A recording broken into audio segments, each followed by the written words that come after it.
నమస్తే welcome to సంధ్యా సమయం news నేను తరంగిణి ముందుగా బులెటిన్లో హెడ్లైన్స్ చూద్దాం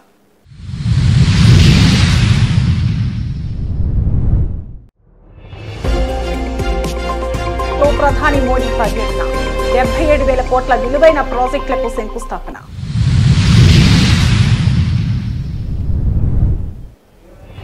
భారత్లో పెరుగుతున్న కరోనా కేసులు అలర్ట్ అయిన వైద్య ఆరోగ్య శాఖ అధికారులు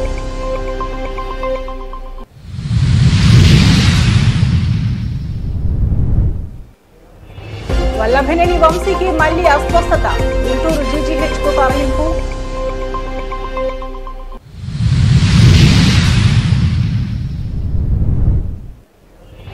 బెంగళూరు ఫామ్ హౌస్ లో రేవ్ పార్టీ 31 మంది అరెస్ట్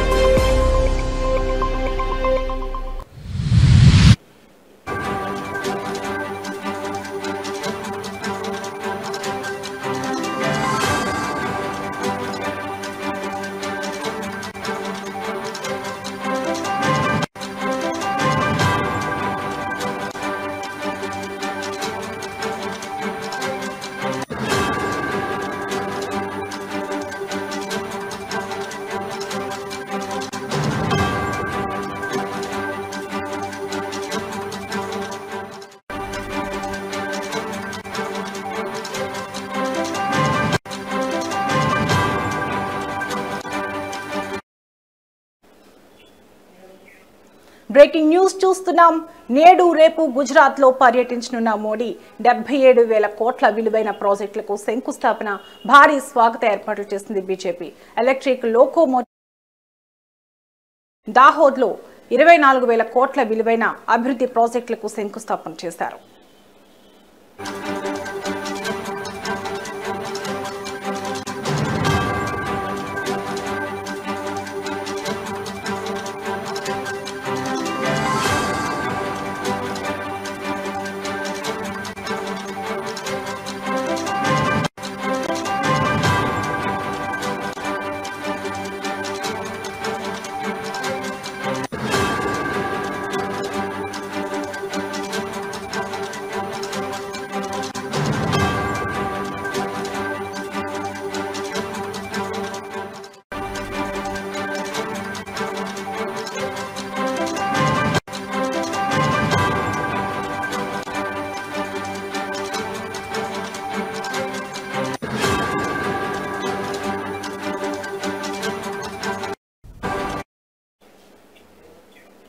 ప్రధానమంత్రి మోడీ నేడు రేపు గుజరాత్ లో పర్యటించనున్నారు. స్వరాష్ట్రంలో 2 రోజుల పర్యటన సందర్భంగా గుజరాత్ లో 77,400 కోట్లకు పైగా విలువైన ప్రాజెక్టులను ప్రారంభించనున్నారు.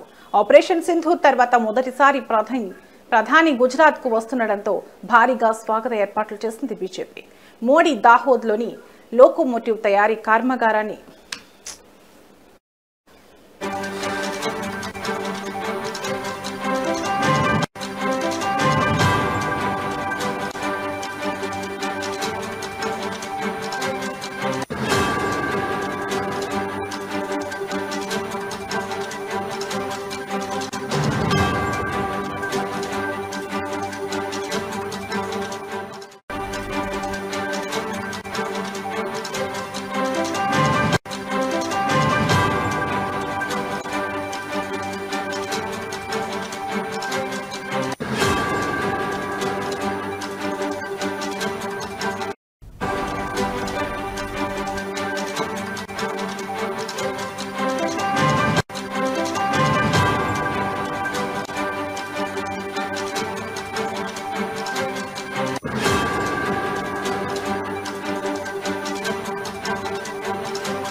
బ్రేకింగ్ న్యూస్ చూస్తున్నాం. ప్రధానమంత్రి మోడీ నేడు రేపు గుజరాత్లో పర్యటించనున్నారు.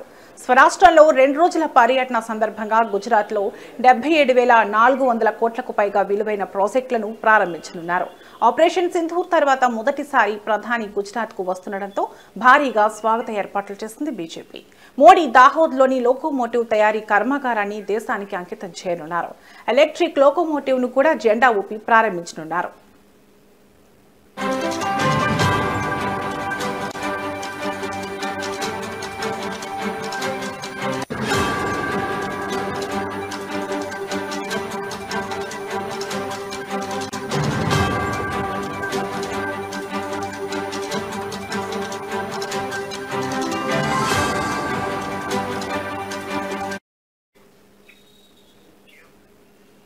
దాహోద్లో దాదాపు 24,000 కోట్ల విలువైన అభివృద్ధి ప్రాజెక్టులకు శంకుస్థాపన ప్రారంభోత్సవం చేయనున్నారు. భుజ్లో 53,400 కోట్లకు పైగా విలువైన అభివృద్ధి ప్రాజెక్టులకు శంకుస్థాపన ప్రారంభోత్సవం చేయనున్నారు. ప్రధానమంత్రి రేపు గాంధీనగర్ను సందర్శించి గుజరాత్ పట్టణాభివృద్ధి 20వ వార్షికోత్సవ వేడుకలకు హాజరై పట్టణాభివృద్ధి సంవత్సరం 2025ను ప్రారంభిస్తారు.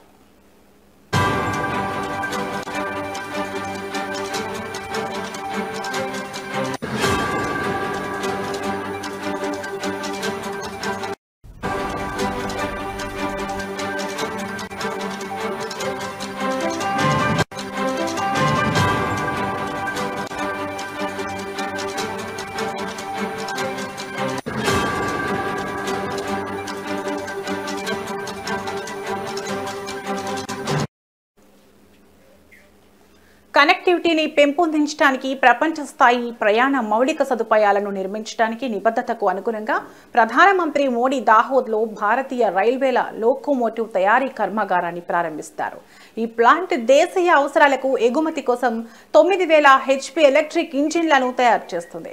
ఈ ప్లాంట్ నుంచి తయారైన తొలి ఎలక్ట్రిక్ ఇంజిన్ను ప్రధాని మోడీ జెండా ఊపి ప్రారంభిస్తారు. ఈ ఇంజిన్లు భారతీయ రైల్వేల సరుకు రవాణా సామర్థ్యాన్ని పెంచడంలో సహాయపడతాయి.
బ్రేకింగ్ న్యూస్ చూస్తున్నాం. దేశంలో పెరుగుతున్న కరోనా కేసులు ఆందోళన కలిగిస్తున్నాయి. అంతేకాకుండా కొత్త రూపంలో పంజా విసురుతోంది. ఈ 2 కొత్త వేరియంట్లలో కరోనా ప్రభావం చూపిస్తున్నట్లు ఇండియన్ జీనోమిక్స్ కన్సార్టియం నిపుణులు గుర్తించారు. అయితే కేరళ, తమిళనాడు, మహారాష్ట్ర, ఢిల్లీ, కర్ణాటకలో అత్యధికంగా కేసులు నమోదవుతున్నాయి. ఇటు తెలుగు రాష్ట్రాల్లోనూ పాజిటివ్ కేసులు నమోదు కావడం ఆందోళన కలిగిస్తోంది. కేరళలో ఏకంగా 273 కరోనా కేసులు నమోదైనట్లు అధికారులు ప్రకటించారు. తమిళనాడులో 66, మహారాష్ట్రలో 56, ఢిల్లీలో 23, కర్ణాటకలో 36 యాక్టివ్ కేసులున్నాయి. ఉత్తరప్రదేశ్ ఘజియాబాద్లో ఇప్పటికే 4 కేసులు నమోదు కాగా నోయిడాలో తొలి కరోనా కేసు నమోదైంది.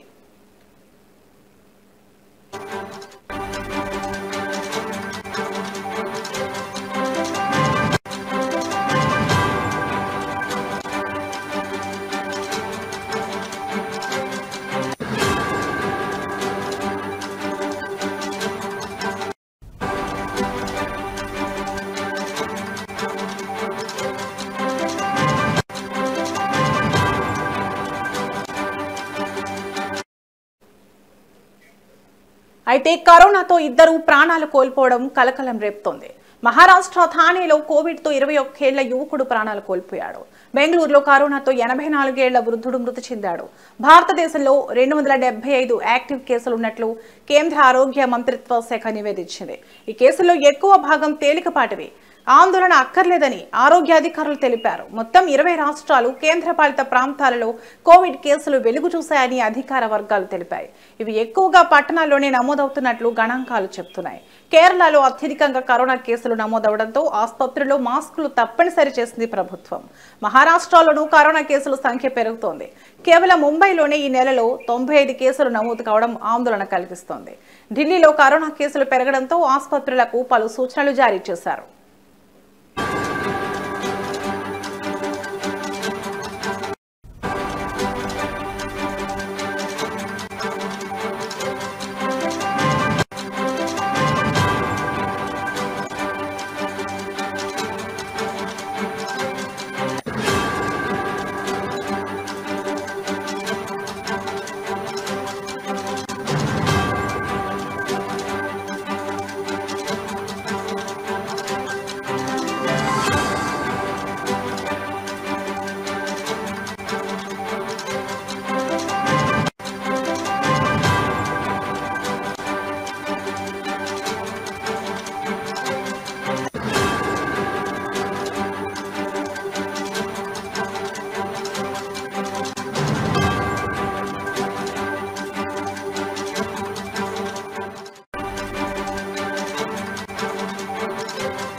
బులెటిన్లో మరో బ్రేకింగ్ న్యూస్ చూస్తున్నాం. మాజీ ఎమ్మెల్యే వైసీపీ నేత వల్లభనేని వంశీ మరోసారి అస్వస్థతకు గురయ్యారు. దీంతో మెరుగైన వైద్యం కోసం పోలీసులు గుంటూరు జీజీహెచ్కు తరలించారు. ప్రస్తుతం వైద్యుల పర్యవేక్షణలో వంశీకి వైద్య పరీక్షలు నిర్వహించారు. నకిలీ ఇళ్ల పట్టాల కేసులో వంశీ రిమాండ్ ఖైదీగా ఉన్నారు. కోర్టు అనుమతితో పోలీసులు ఆయనను కస్టడీలోకి తీసుకున్నారు. అయితే కొద్ది కాలంగా వంశీ అనారోగ్యంతో బాధపడుతున్నాడు. కంకిపాడు పోలీస్ కస్టడీలో ఉన్న సమయంలో వంశీ అస్వస్థతకు గురి కావడంతో ఆయన్ను కంకిపాడు ప్రభుత్వ ఆసుపత్రికి తరలించిన విషయం తెలిసిందే. అక్కడ వైద్యులు వంశీకి చికిత్స అందించారు.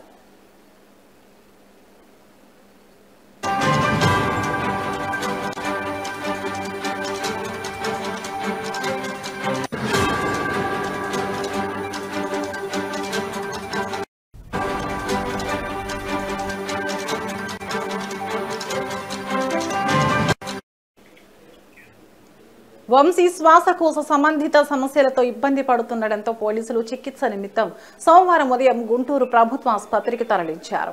జీజీహెచ్లో వంశీకి వైద్య పరీక్షలు నిర్వహించారు. బీపీ, షుగర్ లెవెల్స్ నార్మల్ గా ఉన్నాయని వైద్యులు తెలిపారు. అయితే శ్వాస తీసుకోవడానికి వంశీ ఇబ్బంది పడుతున్నట్లు గుర్తించారు. ఇదిలా ఉంటే కొద్ది కాలంగా వంశీ ఆరోగ్య పరిస్థితిపై కుటుంబ సభ్యులు ఆందోళన వ్యక్తం చేస్తున్నారు.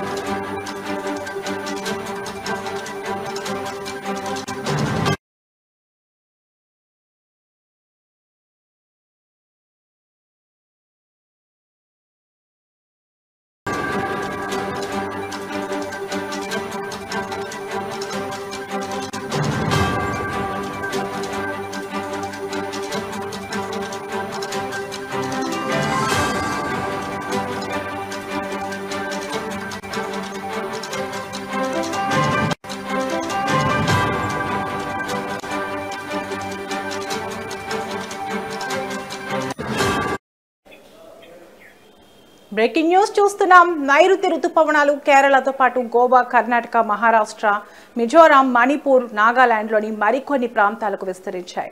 రాగల మరికొద్ది గంటల్లో రాయలసీమను నైరుతి రుతుపవనాలు తాకనున్నాయి. వారం రోజుల్లో ఆంధ్రప్రదేశ్ రాష్ట్రం అంతటా విస్తరించే అవకాశం ఉందని ఐఎండీ తెలిపింది. దాంతో రానున్న 3 రోజుల పాటు ఏపీలో విస్తారంగా వర్షాలు కురవనున్నాయి. ఆవర్తనం ద్రోణి ప్రభావంతో ఇప్పటికే ఉత్తర కోస్తా జిల్లాలో వానలు, ఈదురుగాలులు కొనసాగుతున్నాయి. వారం రోజుల ముందుగానే ఏపీకి రుతుపవనాలు వస్తున్నాయి.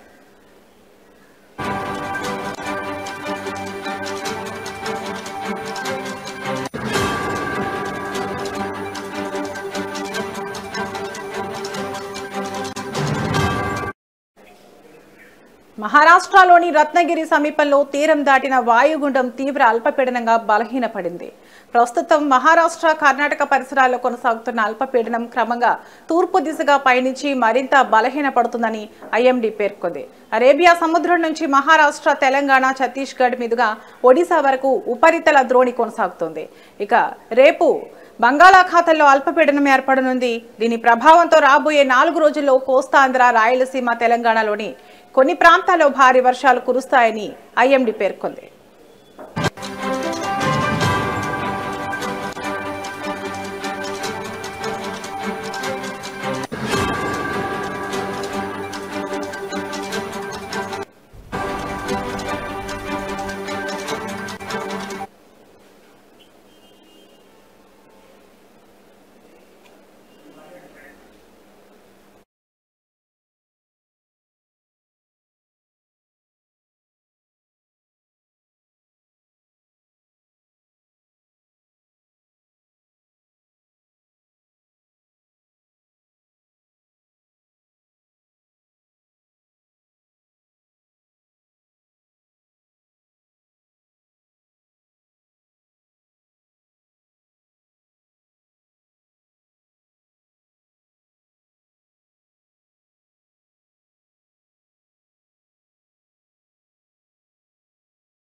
క్వాడ్స్ అక్రమ తవ్వకాలు, అక్రమ రవాణా నిబంధనలకు విరుద్ధంగా పేలుడు పదార్థాల వినియోగం తదితర అభియోగాలపై ఇటీవలే మాజీ మంత్రి కాకాని గోవర్ధన్ రెడ్డిపై నెల్లూరు జిల్లా పొదలకూరు పోలీస్ స్టేషన్లో కేసు నమోదైన విషయం తెలిసిందే. ఈ మేరకు ఆయనను ఎఫ్ఐఆర్లో A4 నిందితుడిగా చేర్చారు. అయితే అప్పటి నుంచి అజ్ఞాతంలోనే ఉన్నారు. ఆయన ఆచూకీ కోసం జల్లెడ పట్టిన పోలీసులు బెంగళూరు సమీపంలో అరెస్ట్ చేసి నెల్లూరుకు తీసుకొచ్చారు. జిల్లా పోలీస్ శిక్షణ కేంద్రంలో ఆయనను ఉంచారు. కాసేపట్లో కాకాని గోవర్ధన్ రెడ్డిని పోలీసులు వెంకటగిరి కోర్టులో హాజరుపరచనున్నారు. దీంతో ప్రస్తుతం వెంకటగిరి కోర్టు ప్రాంగణంలో 144 సెక్షన్ను పోలీసులు అమలు చేస్తున్నారు. DTCకి కిలోమీటర్ దూరంలోని పోలీసు వాహనాలు మినహా ఇతర వాహనాలకు నిలిపివేసి వెనక్కి పంపుతున్నారు.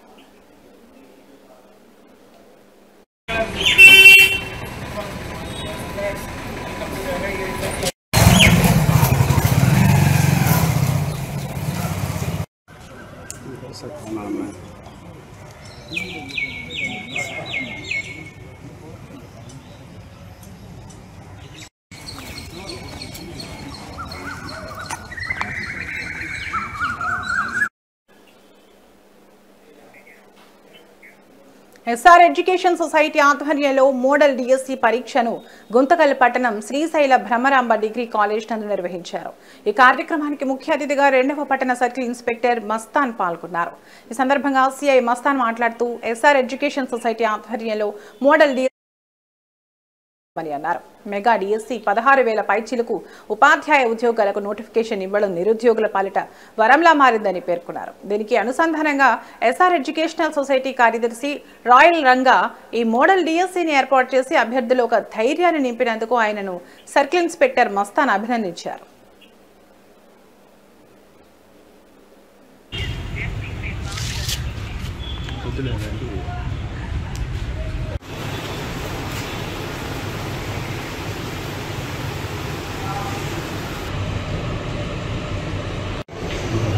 మనం చూసేట్లో అందరూ మీరే చదువుకోవాలి. ఓకేనా? అందరికీ ఆల్ ది బెస్ట్. బాగా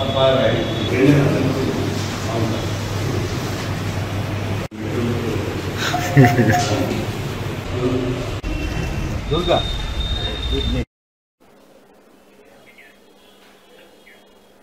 రాష్ట్ర ప్రభుత్వం జూన్ 1వ తేదీ నుండి రేషన్ వాహనాలను తొలగించనున్న నిర్ణయాన్ని వ్యతిరేకిస్తూ సామర్లకోట మండల ఎండియు ఆపరేటర్లు సామర్లకోట గడియారపు స్తంభం వద్ద నిరసన వ్యక్తం చేశారు.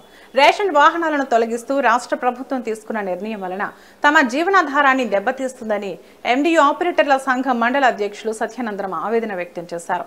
వెంటనే ప్రభుత్వం తన నిర్ణయాన్ని వెనక్కి తీసుకుని రేషన్ వాహనాల కొనసాగింపు జరిగేలా చర్యలు తీసుకోవాలని ఈ సందర్భంగా వారు డిమాండ్ చేశారు. ఈ కార్యక్రమంలో మండల ఎండియు ఆపరేటర్లు తదితరులు పాల్గొన్నారు.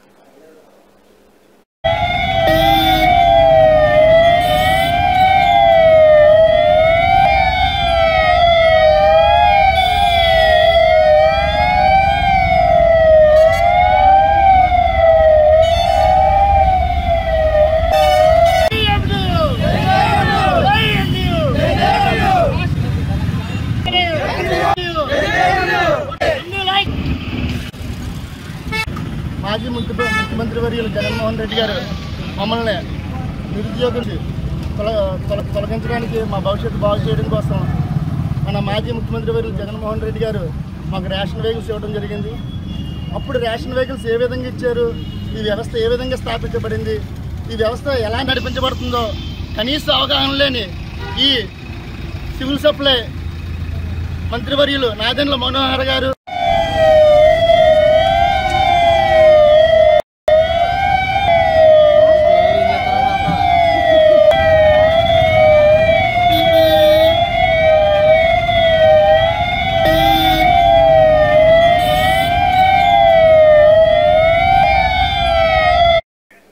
ఇవి బులెటిన్ అప్డేట్స్. నమస్తే.